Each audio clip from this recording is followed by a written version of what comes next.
ini penting sejarah ini untuk melatih kita ikhlas. Terus misalnya ada seorang mubalek atau siapa saja yang dengan tanda kutip kadang merasa fasilitas dari yang undang kurang ini kurang itu.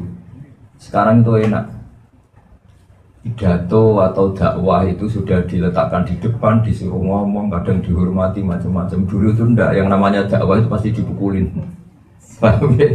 Jadi dulu yang namanya dakwah mesti apa? Dipukulin, disiksa. Sekarang yang namanya dakwah itu dihormati. Jadi kalau ada yang masih ngeluh itu keterlaluan, karena sudah sedemikian rupa. Kemudian setelah Yasir dan Sumayyah itu meninggal, Ammar itu ikut Rasulullah SAW di Madinah. Dia akhirnya juga tuwfiya syahidan bela Sayyidina Ali. Terus di antara khazanah Islam itu tidak hanya cerita keceriaan, tapi juga cerita penderitaan. Bapak saya itu ketika saya latihan ngalim, yang paling saya kenang setiap ngimami subuh itu baca ayat wasama idatil burud wal yaumil. Saya cerita sedikit, semoga teman-teman Korea, terutama yang di Masjid Ammar bin Yasir ini, karena tadi dengar, saya sungkan mau cerita keceriaan karena namanya Ammar bin Yasir, ini nama penderitaan. Bapaknya yang menderita, anaknya menderita. Semoga yang pakai nama ini sudah selesai penderitaannya, karena sudah dihabiskan oleh keluarga Ammar bin Yasir, sehingga stok penderitaannya sudah selesai. Seperti miskin kita, buyut kita miskin, bah kita miskin, masa sampai cucunya masih miskin. Semoga malaikat yang ngurus miskin sudah selesai. Di surat Wasama Idatil Burud itu asbabil burudnya adalah para sahabat ketika sering disiksa oleh orang-orang kafir, dapat perlakuan buruk dari orang-orang kafir. Kalau dalam bahasa agama itu udzibu fillah, mereka disiksa demi bela-belain agama Allah. Itu karena tahu Rasulullah SAW itu doanya mustajab.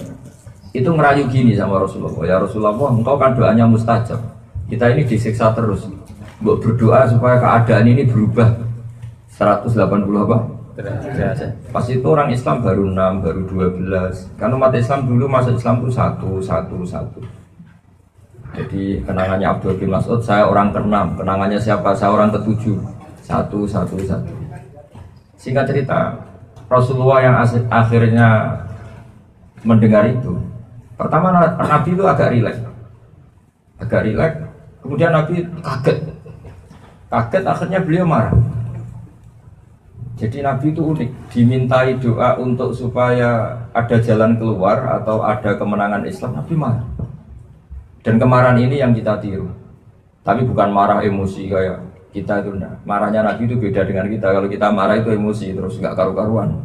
Kalau Nabi itu marah itu ghirafillah, jadi apa ya? Ada ekspresi kejengkelan untuk menunjukkan kalau itu sesuatu yang tidak baik. Kalau marah kita kan emosi, dendam, terus nggak karu-karuan. Nabi kaget, terus beliau duduk ngendikan begini, apa kamu minta menang sekarang, kamu minta futuhat sekarang, kamu minta kebahagiaan sekarang? Dulu kata Nabi, inna mangkana qablakum, orang-orang sebelum kamu ketika iman itu layu do'ulahul min syarfi mafroqi roksi, geraji itu diletakkan di sini, terus digeraji fayasukuhu sikkan, kemudian dari digeraji itu terbelah menjadi 2. Intinya kamu baru gini saja cemen, baru ngumpulin uang untuk beli gereja jadi masjid saja sudah cemen. Harusnya berjuang itu kayak orang dulu, taruhannya apa? Nyawa. Digeraji, sekarang enggak bancer kan? Ya gak apa-apa, daripada ngawal artis ya ngawal kiai. Kalau dia ngawal artis cantik kepikiran terus gak bisa tidur, mendingan ngawal kiai. Saya ulang lagi ya. Jadi Nabi memperbandingkan wa inna mangkana qablakum, orang sebelum kamu gara-gara berjuang itu la yudulahul min syarfi mafrana iman itu yudulahul ukhdud, dibikinkan ukhdud itu parit, cekungan parit atau ya parit lah kalau orang Jawa bilang. Terus diisi api yang menyala-nyala. Setelah itu orang-orang yang iman dicemplungkan di situ, kemudian yang nyemplungkan tertawa-tawa melihat orang Islam atau orang yang iman kejat-kejat di api itu. Kayak apa susahnya? Nah, itu yang disebut di wasama idadil buruj wal yaumil maut wa syahidiu wa masyud utila ashabul ukhdud terus annari dzatil waqud itsum alaiha qurun wa hum ala ma yaf'aluna bil mu'minina. Jadi api diparit, dinyalakan ya kayak api yang dipakai bakar apa itu, bukan bata yang lebih ekstrim, untuk bakar gamping itu. Nah, untuk bakar kampur itu kan ekstrim betul, di cekungan terus apinya besar pohon kelapa saja gak dipecah ya langsung utuh ya langsung hangus saking panasnya apa. Nah, itu orang Islam dicemplungkan di situ sambil dikeplok tertawa-tawa. Di sini annari dzatil waqud idzum 'alaiha qud. Mereka yang menyiksa itu duduk-duduk di situ melihat kejat-kejatnya orang-orang Islam. Wa hum 'ala ma yaf'aluna bil mu'minina syuhud. Dan mereka menyaksikan kematian itu. Suama naqawum minhum illa yu'minu billahil azizil hamid. Dan penyiksaan itu semua hanya karena yang disiksa mempertahankan iman kepada Allah Subhanahu wa ta'ala. Kayak apa? Jadi saya itu kan kecelok kiai, kecelok wong alim. Itu kalau nuntut orang yang ngundang kita itu malu betul. Kita sekarang itu sudah enak, pidato dikasih fasilitas, mubalek dikasih fasilitas. Bahkan difasilitasi dikawal apa? Banser. Karena kalau nggak dikawal banser, kiai itu kalau makan jajan sidik, kalau nggak ada banser nggak ada yang habiskan.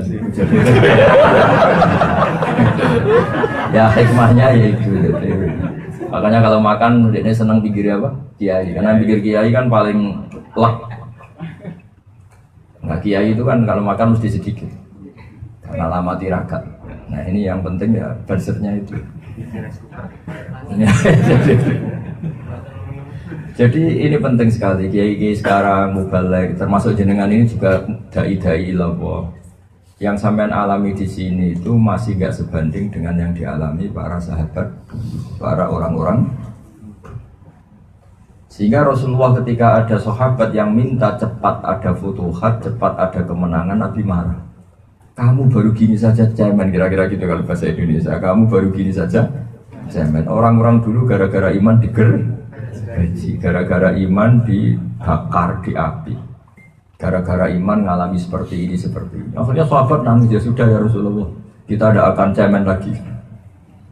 Sekarang kok cemen apalagi keliru sekali sekarang ya tadi sudah mulia dikasih panggung, mati dikawal apa? Banser. Mau itu kayak apa mulianya kiai sekarang? Ngomong itu aja orang sing sambat. Kurang sangune, kurang apa nih? Ya Allah, amit-amit. Itu tobat non. Jadi tobat bukan masyarakat dok, kiainya juga harus. Bukan apa-apa, ini penting saya utarakan supaya dengan membaca sejarah seperti itu. Dulu yang namanya berjuang itu diantara sifatnya kata Allah wa'udhu fi sabili. Mereka tersakiti ketika menuju jalanku kata Allah. Artinya orang Jawa dulu itu tersakit-sakitkan. Kalau jenengan di sini sakitnya apa coba? Kalian nggak punya uang sumpah gitu aja. Kangen keluarga yang dikangeni nggak kangen itu saja itu sakit betul. Kangen keluarga ternyata yang dikangeni tidak kangen. Nelpon istri, Dek, urip toh Mas. Itu luar biasa itu. Fakta.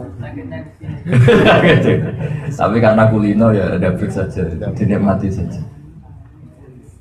Jadi saya yakin sakitnya sampai itu di situ. Nelpon keluarga nggak kangen. Kalau cinta perempuan lain yang kamu cintai tidak cinta kamu, wah itu sakitnya masya Allah. Oh, ini sedang alami semua kayaknya langsung cerdas semua, tapi itu pintar semua. Tapi ciri utama berjuang itu wa'udhu fisabilillah disakiti. Jadi masjid ini spesial karena dengan nama Ammar bin Yasir kita cerita kemenangan itu malu karena Yasir ini nggak menangi Fathu Makkah. Ya Yasir ini tidak menangi Fathu Makkah. Beda dengan Bilal ya, beliau juga disiksa tapi akhirnya kan menangi Fathu Makkah. Jadi menangi Islam keren. Beliau menangi kemenangan apa? Islam. Nah kemenangan Islam itu ditandai waro'aitan nasa yadkhuluna fi dinillahi afwaja. Kamu melihat manusia masuk Islam itu bergelombang-gelombang. Karena dulu masuk Islam itu furoda satu satu. Tapi setelah Fatu Mekah, kampung ini masuk Islam, kampung ini masuk Islam, komunitas ini masuk Islam, bentuknya masif. Nah, itu namanya apa? Afwaja, apa bergelombang. Wah itu sudah kayak sekarang di Korea ini. Menurut saya sudah saatnya afwaja, meskipun lewat imigrasi. PKI. Nggak apa-apa. Sementing Allah disembah di buminya. Jadi ciri utama agama itu ayyu'badallahu fi ardi. Allah disembah di buminya. Bumi ini milik Allah, semua milik Allah. Kemudian Allah nggak disembah. Allah diabaikan di bumi itu. Ini aneh dalam pemikiran hak. Sehingga tujuan agama itu apa? Supaya Allah disembah di bumi. Soal penyembahnya kontraan seperti ini nggak apa-apa. Enggak, penyembahnya kan masih kontraan. Ada orang-orang yang apa? Ya jangan permanen, kamu punya keluarga nanti diganti yang lain. Jadi ini kan yang nyembah Allah di bumi Korea kan ada orang-orang permanen sementara ini. Sebagian orang apa? Kontrak. Nomaden atau kontraktor ya. Enggak apa-apa. Dulu pertama kali Medina ada orang nyembah Allah juga pendatang dari Makkah.